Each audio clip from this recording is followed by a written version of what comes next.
I want to jump right on by saying that you are welcome. Ladies, gentlemen, psychologists. Oh yeah, we're going to need you tonight to help us to balance our emotions with this topic. We have been feeling some type of way. So let me throw out my disclaimer. Grab your coffee, grab your tea, all right, or your Prozac. Because trust me, you are going to need it. Now, whatever you do, do not stand up and listen to this podcast. Please be seated. All right. Please be seated. I'm warning you.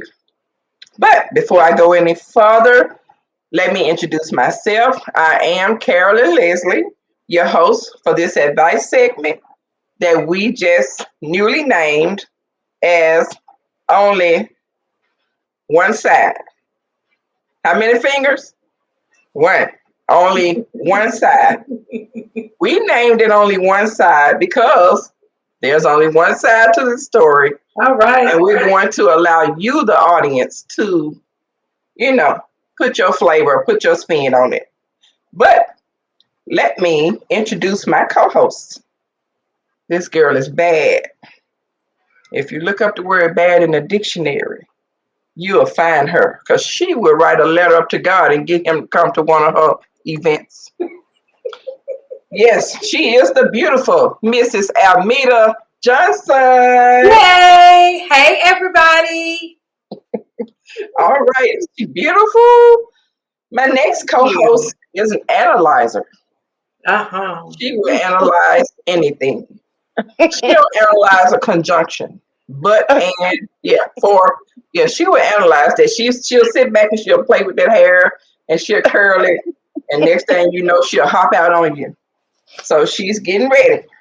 She's thinking right now. Don't play with her. She is the gorgeous Miss Pam Norals. Hello, everyone. Welcome. Okay. Now, remember I warned you not to stand up and listen to this podcast. So, I'll go on and tell you the topic. And you can come in and, put your spin on it. But I'm going to tell you that your emotions are going to be on all over the place. Okay. I didn't know if I want to hug this person or go find a hammer and hit her with. I just, like I said, we're going to need a psychologist here. I'm nervous. So the title I am too. I am. We're going to need some help. Okay. My husband is mourning his dead mistress. Huh? Somebody say, my husband is mourning his dead mistress.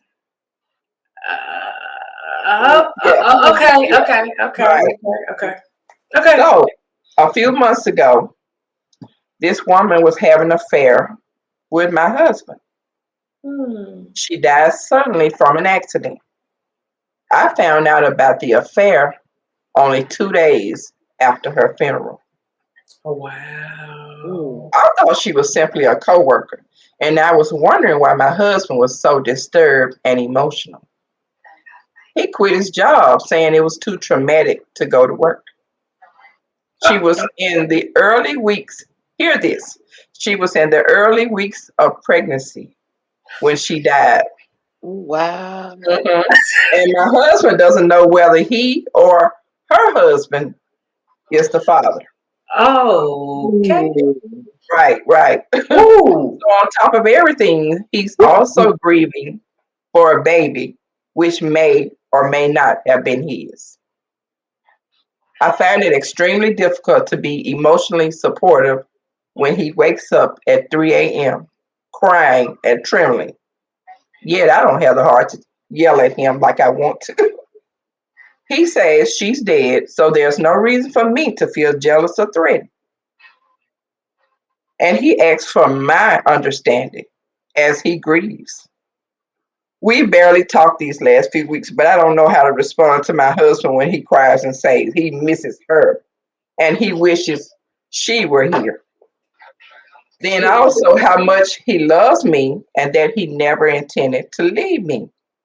I asked him to visit a marriage therapist together, and he said he's not ready to work on our marriage. And thinks he needs to see a grief therapist instead. So you tell me. I will tell you what I think.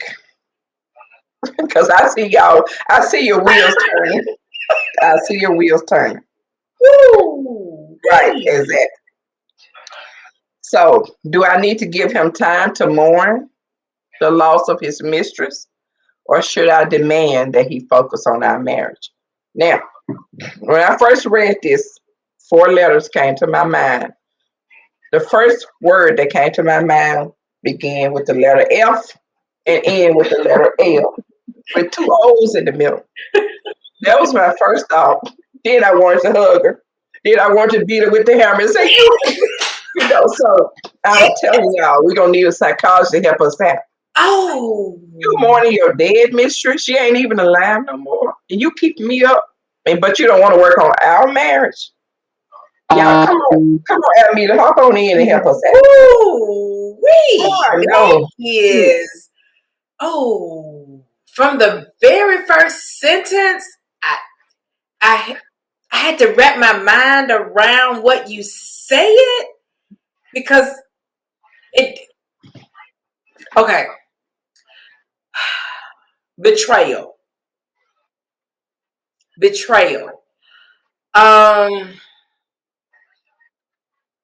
The wife just finding out about it does not negate the betrayal that occurred. And the husband is all out of line. He is all out of order. And so he's wanting his wife to deny her disappointment,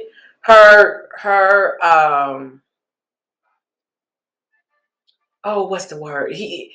Her disappointment in their marriage. That's one thing that I see that the husband is wanting to happen.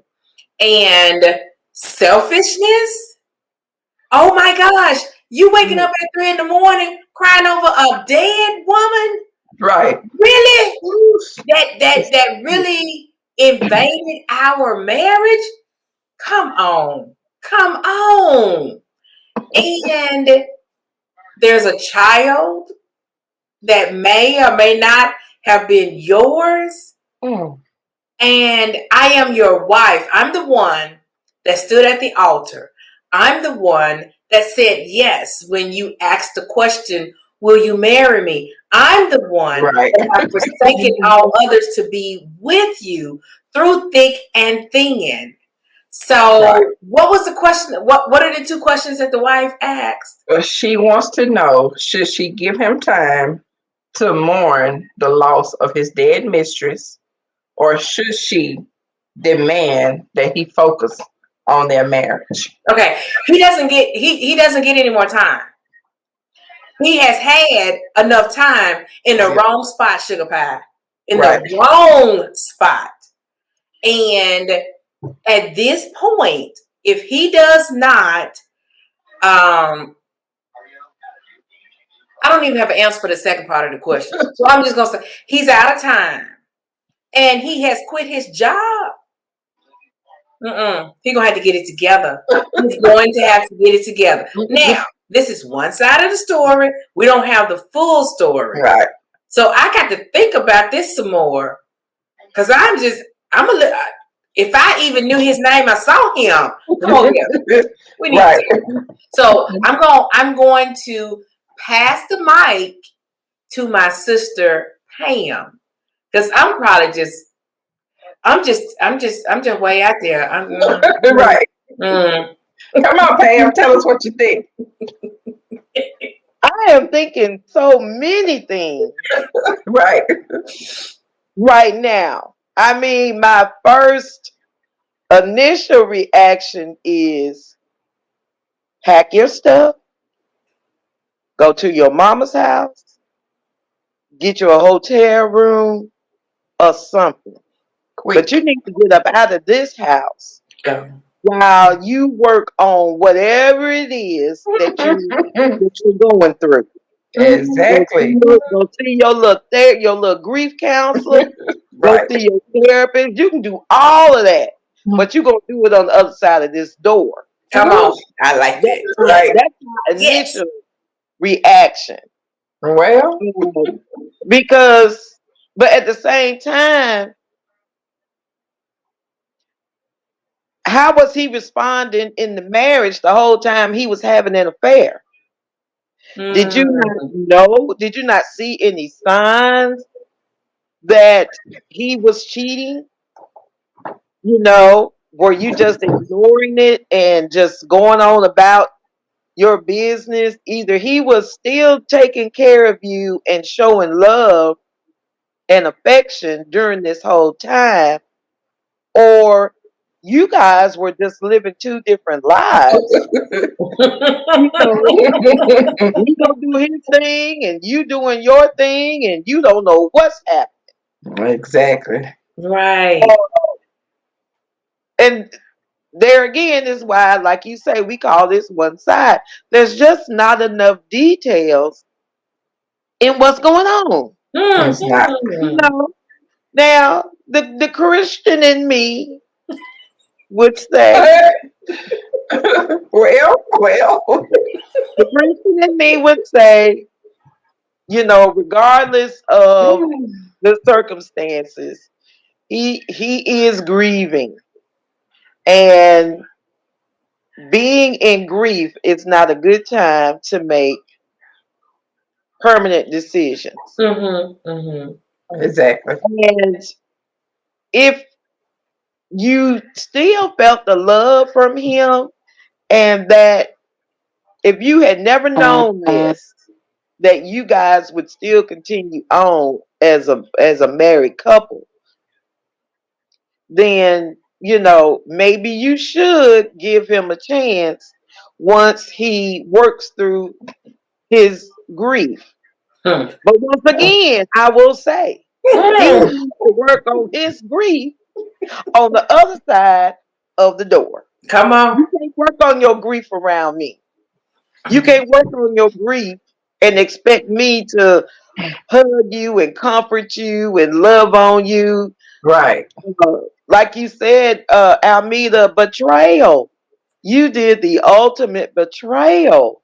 Right. And you can't expect me to just come step in the gap and support you in that.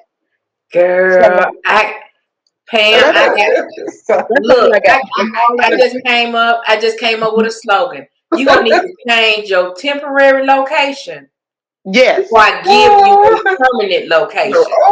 6 feet under. If we on social distance, all right, you're going to be 6 feet on the other side of that door so that you won't be 6 feet under. Right. Ooh. Better outside than under. I love it. Right. Carolyn, what do you think? I think she, from this side, and like I said, we only see one side of it. Right. I think she wants her marriage, but I think it'll be safer to get him out of the house. Because there's no way that you're going to, first of all, grieve a dead woman in my presence, as Sister Pam said, and then no less 3 a.m. I got to get up and go to work, boo-boo, and you grieving your mistress? Do you want me to fix you some hot grits, baby? Let me go and fix you some hot grits. Yes. It's crazy, but remember, this is only one side of the story, but it's a good side because it projects so much inside your head. Like I said, I want to hug her, then I want to beat her, then I want to hug her some more, and I want to ask, what happened to you, sweetie? because there's no way. Then you don't even know if you had a child. Do they have children? It Yeah, doesn't, it, that wasn't in the it doesn't story. mention it, right? But Yeah. but that would add a whole nother dimension to it. It Mhm. would. Mhm. Yes. It Oh, Yeah. would. because you didn't mention it, they don't have kids. No, it Yeah, doesn't true. mention at all Yeah. about them having their True. own kids. Yeah. And and so as you can see, audience, this is kind of rough for even us to deal with. We're pretty good with dealing with topics, but this one kind of threw us a little bit. Even I've had it for a few days, and it just I could not bring myself to balance myself because I had so many mixed emotions about it. I'm Mhm. not having any trouble with it. He's on the other side of the door. That's it. She That's says, it. I ain't got no problem with it. I don't have a problem with it. No thoughts about it. Just go. Just go. Right. Just go. All I can. You can forgive infidelity, but he's taking it to a whole nother level. A Right. whole. Mm-hmm. Yes. Mm-hmm. With So the do greedy and you the all see baby. her? I'm sorry, Sister Pam. Go ahead. No, you're fine. Let me be Because I quiet. want to know if you see her as a woman of strength or just somebody who's elevated and go all the way up to the top. Do you sympathize with her? Almedia, you first. Do you Well, sympathize with her? okay. Because she gave details about the situation, the Mm-hmm. fact that the mistress Right. passed away suddenly. She didn't find out. She gave very descriptive details there, Mm-hmm. and it's. I feel that it's really a shock to her because she's just not finding out.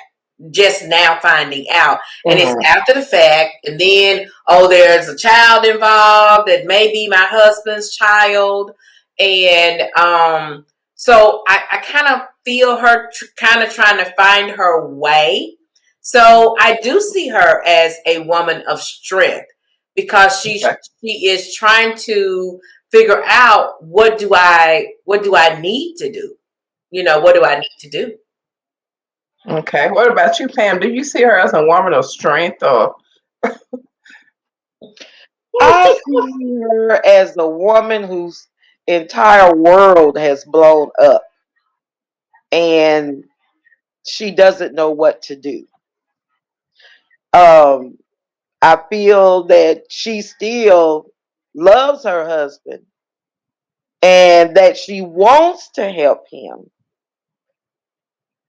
But at the same time, she's angry at her husband, I'm Mm-hmm. sure, you Mm-hmm. know. Mm-hmm. And probably, I don't know whether she does need to work on her marriage with him, whether it is to end the marriage or if they can put it back together. Um, but he needs to stop being selfish because if he's grieving, he's probably the one who admitted to the wife, yes, I had an affair with this woman and I'm hurting. She didn't find out from anybody else. He probably told her. let Okay. me throw a different flavor in. Now remember, she only found out about it 2 days after the lady's funeral. Now because I'm wondering, had the lady never died, would she have known about it? Probably not. She did Probably say not. she Mm-mm. did say that he told her he had never planned on leaving her. Mm-hmm. Um, so she would have gone on just just like everything was fine. Their marriage was fine. She would be happy if she had never known. Right. But he for him to tell her about the affair and to tell her about all the pain, this wasn't just an affair. There were emotions uh caught up in this. Mm-hmm. Love, Okay. deep emotion.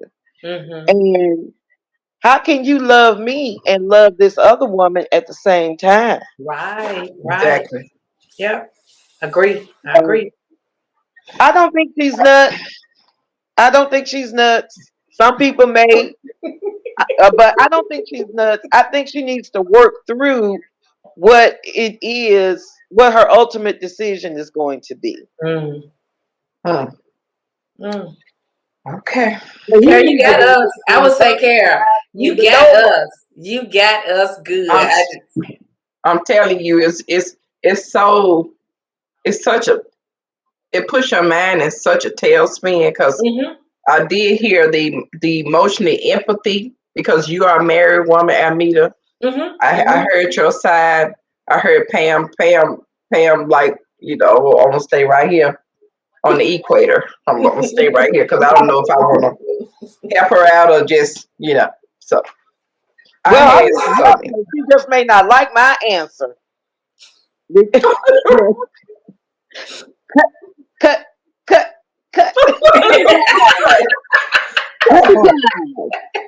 And that moves us right into our topic for tonight, our original topic. Now, you heard only one side.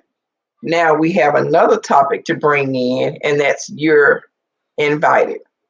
And Almedia, I think you shared that this is the story of betrayal, that women who have been betrayed. Okay. Now, betrayal, you just heard a whole book of it. And we hope that while you're listening, figuring out a way that you can help this poor lady. Okay. But we're going to talk about betrayal, maybe from our point of view. I do want to offer a personal side. I was a young girl, and I was betrayed by one of my brother's friends. He had paid his son $20. We were all down there playing cards or whatever. He paid his son $20 to tell the wife that he kissed me. So I didn't know anything about it. So I was walking to the store one day, and this lady hollers across the street and said, I'm not going to call his name, She said, there go yo. Wow. And so, I'm looking around like, oh, I was the only, person on the street. Going, oh my goodness. So I'm looking, what is she talking about? So she said it again. Okay.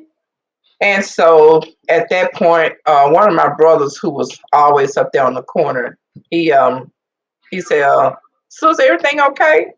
I said, I guess I don't know. So when I came out of the store, I was confronted by this lady. Not only by her, but her family and some more people. I guess they were going to beat me that day. And, it just goes to show you, sometimes you don't even know you're being betrayed because that's just unknown betrayal. I didn't know nothing about. When I say I was dumb to the fact, didn't know nothing. And she walks up and she said, you come here. She tell her husband, you come here. You want this bee? And I told her, I ain't going to be no more bees. And I said, what is your problem? Well, my son told me that you and my husband was down there kissing. And I'm like, you sure me? I know me and my sister look alike. I'm saying, well, maybe it was my sister, And so he apologized. He told my brother that he had paid his son $20. He wanted to make her jealous. So he paid to, now, I could have been killed. Right. I could have been killed. So she did eventually come back and apologize to me. She said that the son did indeed tell her that. And she ended up leaving the husband for that. But I think they end up, getting back together. But a lot of times we're betrayed and we don't know it. And it's a cold thing to do to somebody, to betray them like that. And sometimes we're betrayed, by people we look up to. A lot of times you don't even know about what's going on. You hear things. And like Pam, you have to analyze, and like it makes you want to go, so I'm gonna move on to Pam this time. Okay, Pam, come on, tell us what you have on by being betrayed.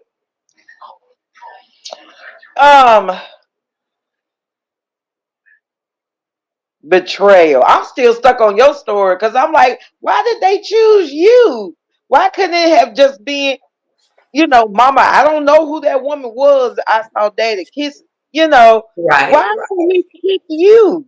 Right. I think Somebody he did. acceptable. Let me jump back in. I think he did that because I was one of the maybe another. My sister was there, and I was there. It was at my daddy's house, and we were all in the living room with a card game going on. So there were a couple other women there, but I think they were in the family with the wife. Okay. Okay. So it was gonna be, I guess, either me or my sister. Right. But the fact is, this lady had a butcher's knife. Yeah, and her sister told her, "Don't mess with that girl. That girl don't want your husband." Y'all, I can't even tell y'all what this man looked like, and I don't talk ugly stuff about nobody, but I want to say, really, Really? yeah. But he did admit to it, and she did come back and apologize and say that he indeed did tell her that. Wow. So okay, Pam. Go ahead. Well, betrayal is a part of life. It happens on different levels. And it's almost like we have to go through betrayal in order to continue to grow and mature as a person. It's not fair. It's never fair. Um, when that happens to you, especially when you didn't have any part in it. Um, but it starts young. You get betrayed when you're best friends with somebody and they meet another friend and then they just drop you Right. and go and like you can't have more than one friend. Right. Why you gotta drop me? Right. Yeah. Yeah. Right. Yeah, you're not my only friend. But it starts young and you get betrayed by uh we had this rule when I was growing up, all my girlfriends, you never go back and date someone that one of the other ladies dated. True. Yep. That was our girlfriend. Right. That's a no. Yeah. I don't care how many years have gone by. Exactly. You don't do that. That's just out of respect. Right, it is. Now, if it turns out he was your soulmate, I'm so sorry. I'm so sorry. Girl code is more important. Right. Girl code matters. We have to stick together because you see how you had to have men plotting against us. Right. Yeah. So there's no telling how many men have plotted to try to get you into a certain position to help this man out. Most of the times you don't even know when you've been betrayed. Right. And you took my point, my next point. Don't. Oh, you don't. You don't even know it. You walking around, la la la, and you somebody somewhere is bringing your name up and making people think bad about you or tearing down your character. And it hurts. Trust me. I went through some dark times about a situation. It hurts. When you have carried yourself in a way respectful, and especially a married man, that's just not a chance on God's green earth. It's just not a chance for that. But married or single, it's just not right. That's killing stuff. Because now you're in this girlfriend head or wife head that you have done this. Right. And you cry yourself to sleep because you know who you are and you know that God knows who you are, but it still hurts. And people will say, well, don't worry about it because but it tears you like somebody just catch you and rip you open. Right. So I mean, we're going to move on because that's a very touchy subject for me. Well, I'm going to share a betrayal that happened to me, and it involved one of my girlfriends. We were young in college, and all had come home for the summer. So we all went to different universities and had different plans for the summer. And one of my girlfriends just in love with this guy, just in love with him, in love with him. So going to where the guy was, like in the next little city or whatever. And time got late. It was me, the girlfriend who betrayed me, and then two other girlfriends. And so we were like, okay, it's time to go home. We really need to go to the house. Even though you're in college, and in college you do what you want to do. You stay out as late as you want to because you're in college. Right. Exactly. You get back to your mom and dad's house. You are back under your mom and your dad. Right. So Yes. we like Yes, ma'am. sweating bullets like, girl, you better come on. We got to get to the house. And okay. So ended up, we left our girlfriend. We left her. We left her. I was like, I don't know when she's going to call. I'm not going back to get her. Because that means I'm going to have to sneak out of the house for her benefit. Right, exactly. And if I'm going to get in trouble, I'm going to save my get in trouble card for myself. Right. So ended up, she did make it home the next morning. That's a no-no. That's a no-no when you're back in your mama's house. What you saying? That's your man. Right. Her mom called me. You know, like in the movies, when you have a drunk friend. She wasn't a drunk friend, but this is an analogy. And you get the drunk friend to the door and you just run off. You ring the doorbell, you just run off. Well, this is what happened. The guy dropped her off at the house. By the time they came to the door, there was no car there. They were gone. So it was just my girlfriend. Oh. So her mom called me that morning. Girl, I'm sleeping down. Called me that morning. And so I'm waking up. I said, yes, ma'am. You know, yes, ma'am. Yes, ma'am. And her mom called me a husband. You done kept my daughter out all night long. What? And what? Who? I'm just going like, I didn't even, what do you, okay. And to add to this betrayal, at the time, I was a virgin. I ain't stayed out all night with nobody. Didn't know nothing. And I was so hurt by what her mom said. I just, and I'm the youngest of 12. I just bust out the crying. I know you did. Like, oh my goodness. So then my mom comes in the room and she was like, what's wrong? Nothing. And she was like, what happened? I said, nothing. Because if I had said that, then all of us were going to get in trouble. First of all, why did y'all leave her over there? Y'all know not to leave her over there with the guy. Well, I was like, okay. So I done got, and her mom cussed me out. Wow. Cussed me out. So my girlfriend did not know what had happened. She had got on in the house and she was explaining to her parents, and then they just said, okay, this is not the end of it. But then her mom goes into the bedroom and she calls me. So it just really pierced me because I'm going, I don't even know what happened.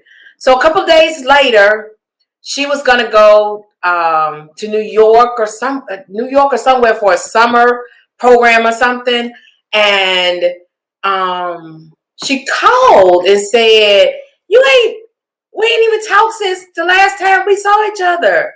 And I just bust out the crying again. She had no idea. So she goes on to New York, and then she's probably in New York like 2 weeks.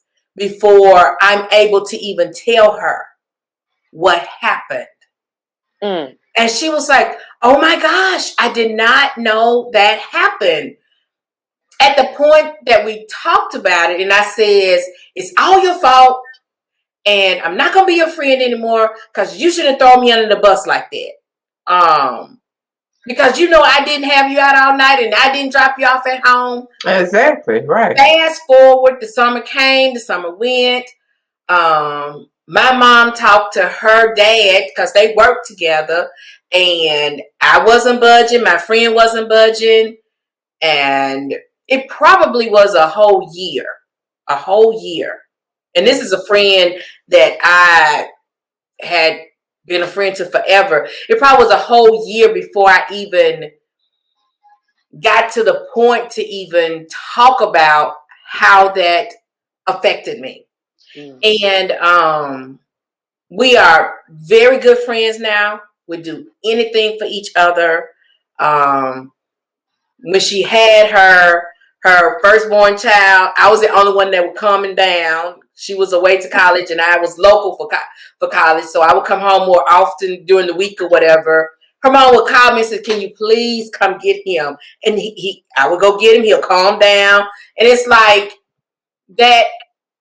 But betrayal takes a part out of you, and over time, and with my relationship with God, I had to learn how to give that hurt to God. I had to learn how to turn it over. I had to learn how to let it go. I had to learn how to know that what happened was not truth, because it hurt so bad. That's good. It makes you think that what that person said, how they treated you, whatever you were denied, that your mind tricks you that that's your truth.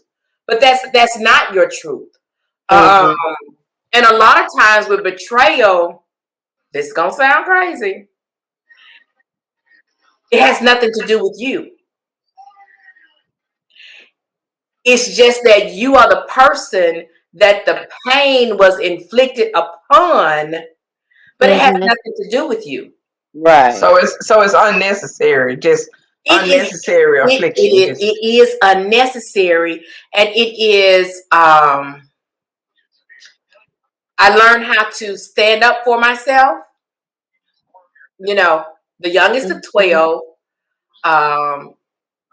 You don't ever argue, or what's the word I'm looking for? You don't ever combat. That's the word. What an adult says. So if they say you took my $2, you ain't took their $2. You ain't even seen it. But you dare not say to somebody's aunt, uncle, mother, father, that, no, sir, Mr. Johnson, you're wrong. I didn't take your $2. And you are, a child under them. No, ma'am, you never did do that. And so I allowed her mom to berate me. And I allowed her mom to have her say concerning me. And I didn't stand up for myself. Right. But that incident taught me how to stand up for what I know is my truth, and what is, this will be a whole nother podcast, truth and fact. Okay. But it talks about what you will accept from a person. And I was not do that. I was more worthy than that. But because that was her mom, I did not fight back. And so. And you really, I don't want to just cut you off, but go ahead, you just made a very important point. A lot of times we don't say anything because of who's involved in the story, and so you sometimes you have to live with that, because like you said, your own truth. And that helped me. You have no idea how much it helped me. Didn't I tell y'all she was bad? So To God be the glory. We live with stuff, and we live with this hurt that nobody really knows about, and especially when you do your best to walk around as an honorable person, a respectful person, a person that probably wouldn't harm a flea. I'm not gonna say I'm that good, but just things like that don't even cross your mind to do, and that makes the betrayal to me just 10 times thicker. And it fills you with so much anger. First of all, I'm just being real. You got anger inside you. Because you like, how in the world would, why? All the whys. Like you said, it does not mean it was so much about you, but you fit the description right then, Right. This is the vehicle I'm going to use to put my mess in. So, right. And whether she hurts or not, I'm going to do this to her. Right. And some people lie and they don't go back and fix this stuff. Exactly. And they have their family member or something walking around and they will hate you for something you never even thought about doing. Right. And I asked God, how do I process this stuff? And I'm telling you, it was some dark days for me. And I still wrestle with it. Because many times I want to go, let me go find this rascal. Serious. I want to pull the earrings off. Yes. Why would you do that, sir? But God has really, when I say he delivered me, and I'm not going to lie, it comes back up. People say, well, you get delivered, stuff don't come back up, But we got to remember how Satan tempted Jesus. He didn't care. He didn't care that he was God's son. He still walked up to him with all his junk, and tried to get inside his head. So you still live with the scars. The scars don't go anywhere. Right. You remember when Jesus told Thomas to touch his hand? Thomas didn't believe it, that was him. And he said, come close and, touch. And you still live with the scars. People just may not see it. And they think, oh, she always happy-go-lucky. She always having a good day. But you so scarred, But what you just said really helped me. Yeah, because sometimes... Don't go try to prove nothing. Just, if that's what you want to say, then you got to live with that. That's your conscience. You got to live with the rest of your life for lying on me. Yes. And so growing up, I had bunches of friends. I had many, many, many friends. And so I would always tell the story. I had friends that didn't have anything. I'm in that group. Then I had friends whose parents had their own business. And so when we would hang out with those friends, it'll be a different experience. So this friend was from the group where her parents had their own business. And so, of course, my child didn't do that. You influenced my child. And therefore, that's on you. You caused my child to do that. Because we don't do that. Because they had financial prestige. They had financial prestige. Exactly. So that's what she wanted to believe about her situation. And that's what she wanted to believe about me. And when people have that concept, they will destroy somebody else's reputation to uphold their child, to uphold their business, to uphold their whatever, whatever it may be. I see Pam, her wheels turning. It has nothing to do with you. It hurts you, it affects you, it flows through you, but it ain't got nothing to do with you. Prime example, I always tell people, the stimulus checks were necessary so that the economy would not fall. Ain't got nothing to do with you. It just happened to come through your hand. Right, exactly.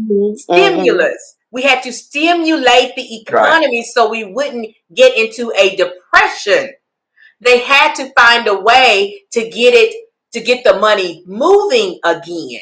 It just happened. You just happened to be the recipient of it, but it really didn't have nothing to do with you. You were the conduit, right? You were the conduit, right? That's it. And so I now know, because of my relationship with God, that the anger some people have has to go somewhere, and it may be you may be the conduit for it. The mistreatment may have to happen to somebody, and you may be the conduit for that. But most of the times, it has nothing to do with you. So I keep that connection with God so that I don't get it twisted. Okay. Because betrayal will make you feel less than. Betrayal will make you feel a certain kind of way. Betrayal will make you feel like you go back and you second guess everything in that situation, in that relationship, in that work relationship, whatever it may be, in that church relationship. Like, was I always the, and you just fill in the blank. You know, it'll make you feel less than. And then that person is going on because their story is still perfect. Right. Look, I see Pam. Thank you for that, Almedia. That's some good stuff. Good stuff. I saw Pam. She sit up and come on, Pam, and spit it out on us. Well, what Almedia was saying about how the anger was not about her, or it's not about you. You're just the person that it's being poured out onto. Also, the mother didn't want to face the idea that her daughter would want to stay out all night because her daughter doesn't do that. Exactly. So she was angry because now I got to change the way I think about my daughter and who she is as a person. And I don't want to face that. I don't want to do that. So I'm gonna buy that. I thought I had bought it all at this store in the Millions. I thought I had bought it all when you said that. I need to come over here and buy. I need to buy the rest of it. That's crazy. And so she had to turn her anger onto something else. She had to find another excuse to not have to come to the realization that she does not have a perfect daughter. And so she used you to focus on, to take the focus off her daughter and to put it on you. Yes, which was unfair.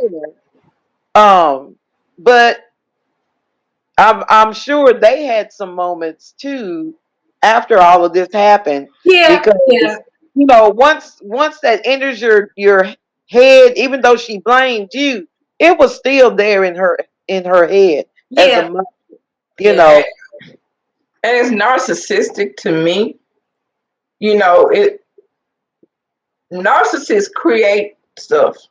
We all do. But narcissists have a special kind of intelligence. It's like a low down intelligence, but they create stuff. They live in this world that they don't really deal with their emotions. They don't have a lot of feelings. Like, you do something wrong and then you feeling your conscience is eating you. If you're a narcissist, you don't see things like that because you're always in the spotlight. Nobody's gonna hurt your name. People look up to you, so you're not going to fall. You like that lady, your friend's mom, them, they were pillars in the community. Oh, yes. People look up to them, so they're going to hold on to that image. And like you said, she used Almedia to help her to hold on that image because she knew that her daughter, in the back of her mind somewhere, maybe unless she was a narcissist, because they do not, like we deal with her, and they don't do it. And they don't care who they have to step on to they're never going to be guilty. In other words, they're not the people that usually say I'm sorry. Yeah. And so I do want to bring hope to the story. We are good friends. Our families are still good with each other. It ended up a great situation still, even though that betrayal happened. And that was second, third year of college, I guess. First, second year. It was in between the first and third year of college. So it really helped me to mature. Mm-hmm. It really helped me to mature.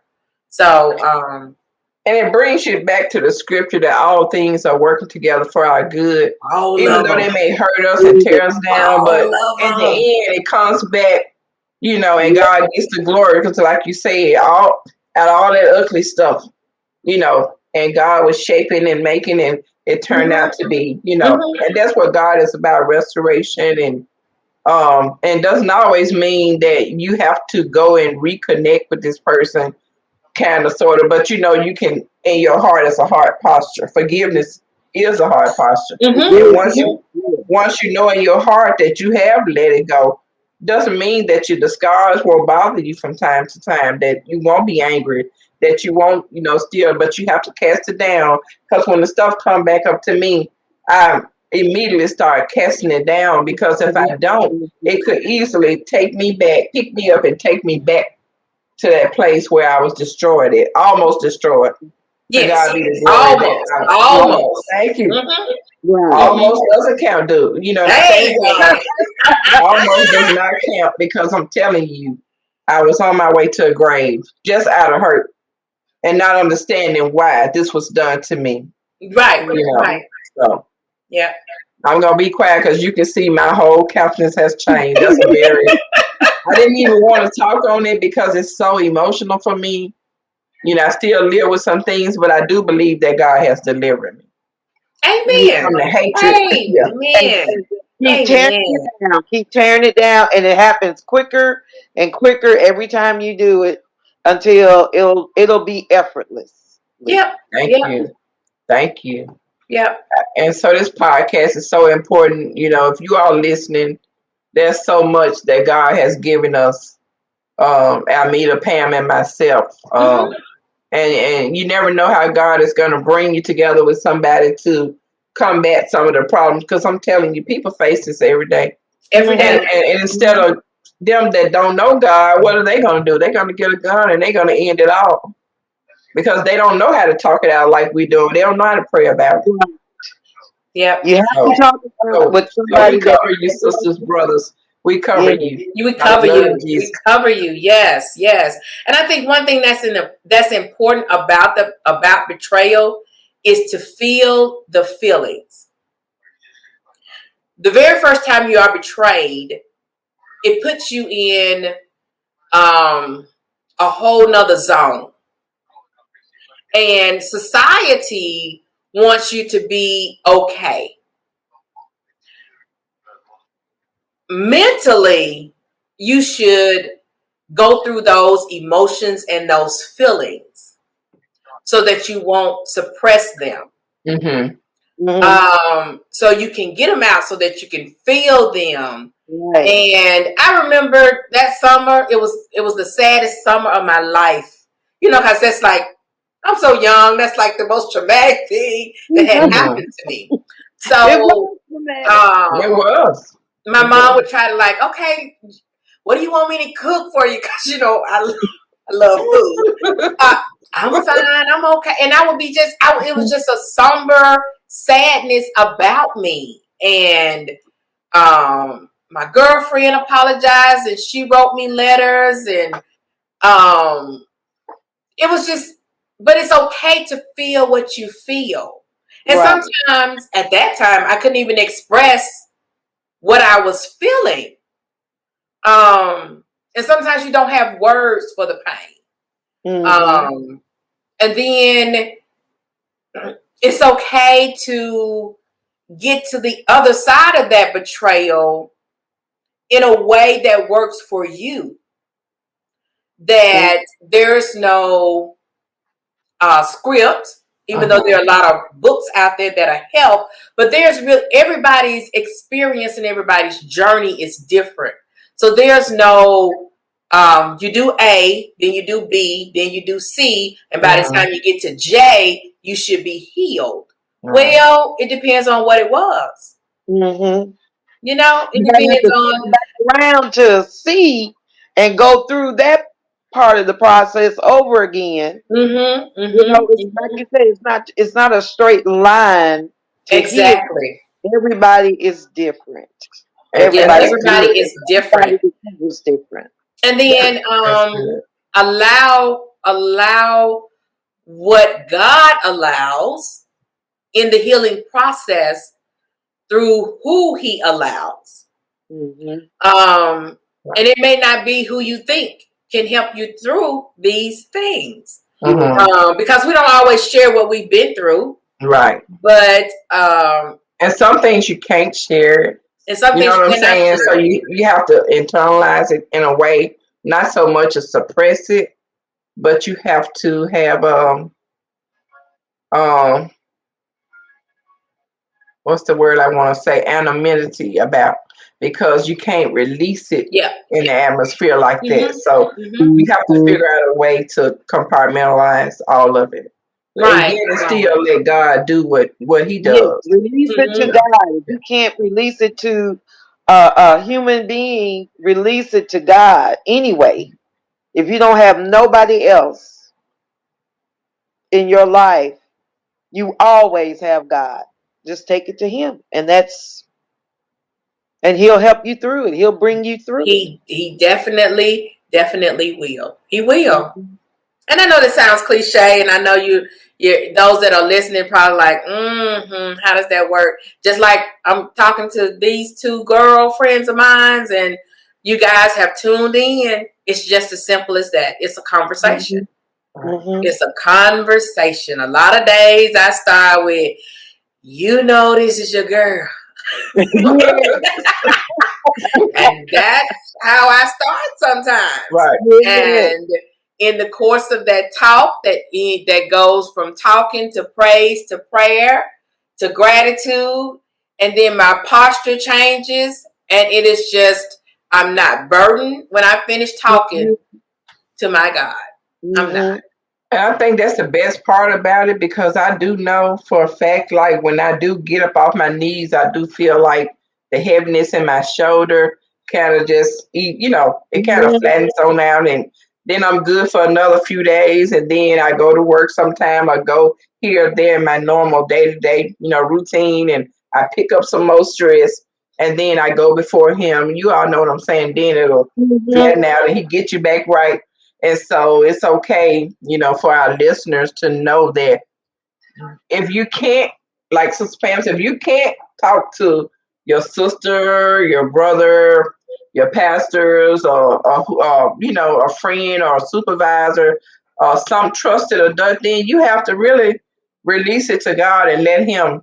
But you have to be willing. I do want to say that. And I know we are pushing for time. We're about a minute away from having to leave, you guys. But before we go, we do want you to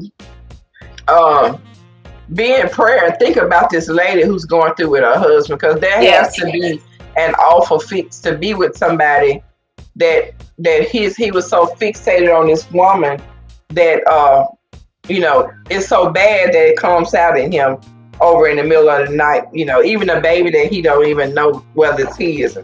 He isn't.